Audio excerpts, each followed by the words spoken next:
दोस्तों, भारत की एक प्राइवेट कंपनी और इसरो अब एक साथ मिलकर अंतरिक्ष के क्षेत्र में एक बहुत बड़ा कारनामा करने जा रहे हैं, जिससे भारत के अंदर इंटरनेट हमेशा के लिए बदल जाएगा। साथ ही भारत के दूर से दूर दराज इलाकों में भी इंटरनेट बड़ी आसानी से पहुंच सकेगा। और इस खबर ने इलॉन मस्क का भी ध्यान अपनी तरफ खींचा है, क्योंकि इसे इलॉन मस्क को उनके स्टारलिंक के सामने एक जवाब माना जा रहा है। इलॉन मस्क का स्टारलिंक विश्व के 32 देशों में मौजूद है, लेकिन भारत में नहीं। इस पर जब जवाब मांगा गया कि आखिर विश्व की सबसे बड़ी आबादी वाले देश में इलॉन मस्क स्टारलिंक की सर्विस क्यों नहीं उपलब्ध कराना चाहते, तो इस पर जवाब आया कि मौजूदा समय में ये संभव नहीं है, लेकिन भविष्य में ऐसा करने की योजना बन सकती है। अगर ध्यान से देखा जाए तो इलॉन मस्क ने भारत के अंदर अपने स्टारलिंक की सेवा प्रदान करने से मना कर दिया था, लेकिन भारत की प्राइवेट और सरकारी कंपनियां अब इतनी ज्यादा सक्षम हो चुकी हैं कि लगभग सारी तकनीक भारत के अंदर स्वदेशी रूप से बना सकते हैं और उनका विकास भी कर सकते हैं। दोस्तों, साफ है कि अगर भारत फाइटर विमान बना सकता है तो क्या भारत एक इंटरनेट की सैटेलाइट लॉन्च नहीं कर सकता? बिल्कुल कर सकता है। और इसी की कड़ी में अब भारत की private company Hughes communication India ISRO के साथ मिलकर भारत का पहला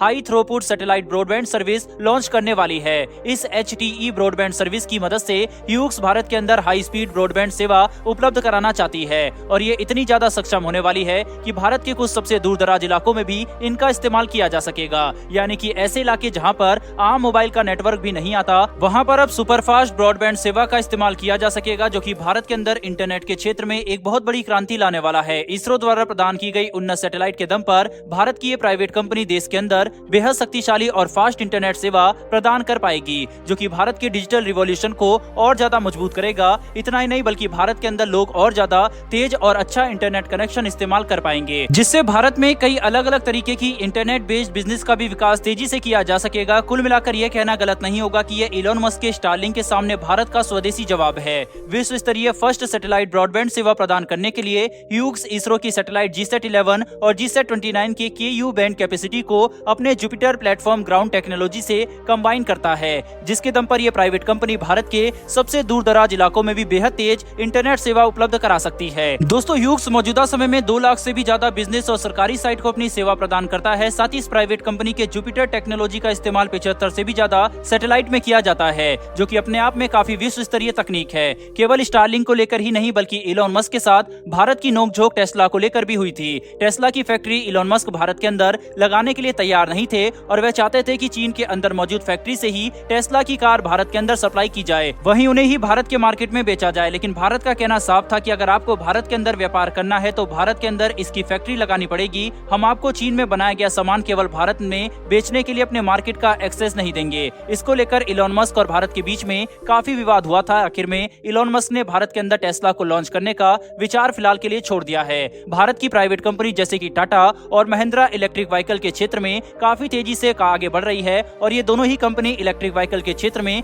काफी नई कारें लेकर भारतीय मार्केट में उतर चुकी है। वहीं पर वह समय दूर नहीं जब भारत की टाटा विश्व स्तर पर टेस्ला का मुकाबला करने के लिए तैयार हो जाएगी। बहरहाल दोस्तों, बढ़ते हैं हमारी दूसरी खबर की तरफ, और ये भी इसरो से जुड़ी हुई है। दरअसल इसरो ने अपनी एक काफी भविष्य की योजना का खुलासा कर दिया है, जिसके तहत इसरो अपने सैटेलाइट को इंटेलिजेंट सैटेलाइट में बदलने वाला है। इन सैटेलाइट की एक खासियत होगी कि कस्टमर की जरूरत के हिसाब से इनकी फ्रीक्वेंसी और बैंडविड्थ को बदलकर रिकॉन्फ़िगर किया जा सकेगा, जो कि इन्हें एक इंटेलिजेंट सैटेलाइट बना देगा, और इससे प्राइवेट कंपनियों के साथ काम करने में भी आसानी होगी। वहीं इसके साथ ही आर्थिक स्तर पर भी इसरो को इससे काफी मुनाफा होगा इंटेलिजेंट सैटेलाइट का इस्तेमाल करके, क्योंकि अब एक ही सैटेलाइट कस्टमर के हिसाब से कई अलग अलग तरीके की जरूरतों को पूरा कर सकती है। इससे इसरो और प्राइवेट सेक्टर की साझेदारी और ज्यादा बढ़ेगी। साथ ही भारत अपनी सैटेलाइट इंटरनेट सेवा का विस्तार कर पाएगा। अब भारत की प्राइवेट कंपनी सैटेलाइट इंटरनेट में रुचि ले रही है और साथ ही निवेश भी कर रही है, जिससे भारत के अंदर विश्व स्तरीय और सुपरफास्ट इंटरनेट सेवा प्रदान की जा सकेगी, और इससे भारत को काफी ज्यादा फायदा होगा। जैसे जैसे भारत की अर्थव्यवस्था और आबादी लगातार